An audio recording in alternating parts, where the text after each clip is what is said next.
Hello everyone, welcome back to my channel.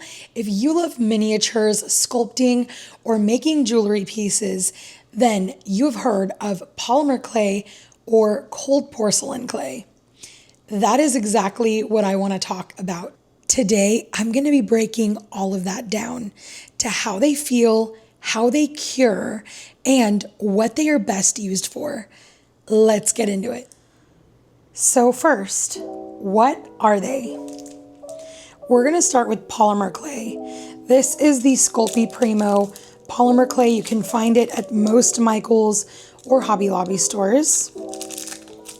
Polymer clay is a synthetic PVC-based modeling clay. It stays soft basically until you bake it in a regular oven. And I want you to just kind of see what this feels like coming right out of the package. Depending on how fresh the clay is, it could either be very soft or pretty tough to work with. At first touch, you have to really condition polymer clay.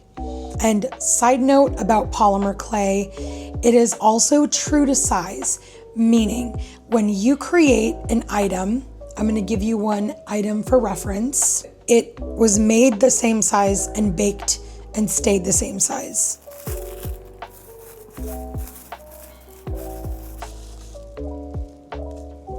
Cold porcelain clay. This is otherwise known as homemade clay.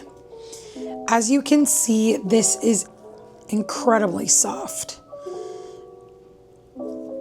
Barely any effort goes in to really molding this clay. Cold porcelain, on the other hand, is an air dry clay. It's made from cornstarch and white glue, and it does not need heat. It hardens just by being exposed to air. As you can see, in comparison to the polymer clay, is cold porcelain clay is so soft. Now, all that to say, before sculpting and before creating, you always want to make sure that you knead your cold porcelain clay very thoroughly. This will help prevent cracks in your miniatures or your sculptures. Okay, let's talk about how they feel to work with. Cold porcelain clay right off the bat, as you can see, is so soft, pillowy, and very easy to manipulate. It begins to dry out pretty quickly, so you have to work fast, especially on thin pieces. My little frog honey on a lily pad. This guy is pretty dry. Cold porcelain pieces dry at about, honestly, anywhere from 2 to 7 days, depending on the weather in your home, if it's humid, and you want to make sure that it dries very slowly. So I'm doing a side-by-side comparison. This frog honey is pretty much all dry, and it's quite a bit smaller than this frog honey. This frog honey I made 2 days ago. It's still drying. This one's completely dry. This frog honey will eventually be close to this size once it's fully dry. But I wanted you guys to get some visuals here of what to expect. Now, there is some debate about whether or not polymer clay and cold porcelain clay is durable. And I will tell you right now, they're both equally as durable. Like, listen to this.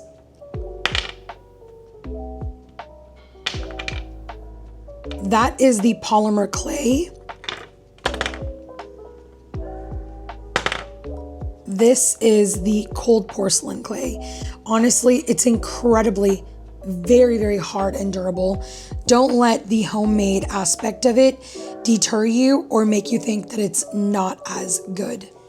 Cold porcelain clay can be really affordable if you are making it at home. The beauty about cold porcelain clay is these are accessible ingredients that you can get at the grocery store and at a craft store. Cold porcelain clay is great if you're on a budget or if you're starting out. But honestly, I would go even a little further than that and say cold porcelain clay is so underappreciated, and it's not talked about enough. It's actually really, really durable. Your pieces come out just as good, if not better, than polymer clay. There are so many thoughts going through my mind about why I love cold porcelain clay so much, but I also love polymer clay too. So really, it's just a personal preference, but don't let the term homemade deter you from making your own cold porcelain clay.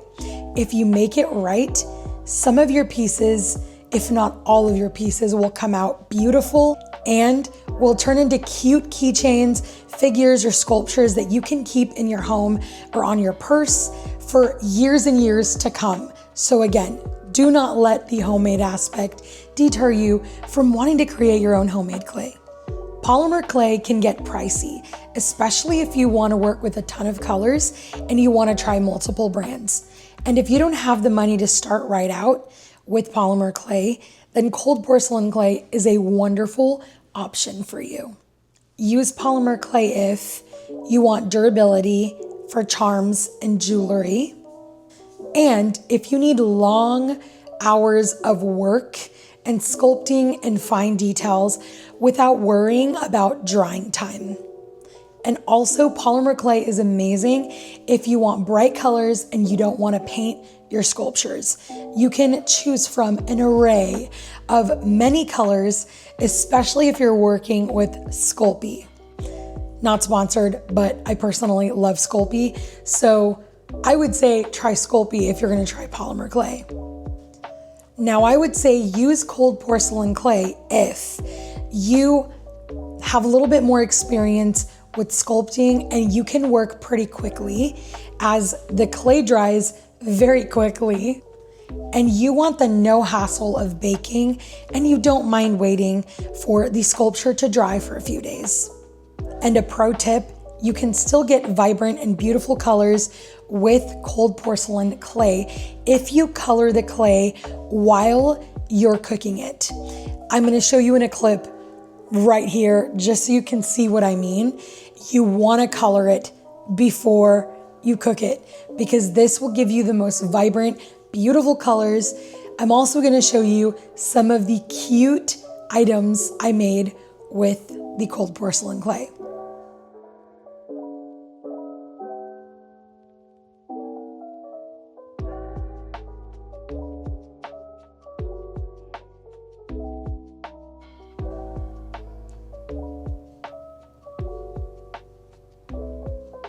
So that is the difference between polymer clay and cold porcelain clay.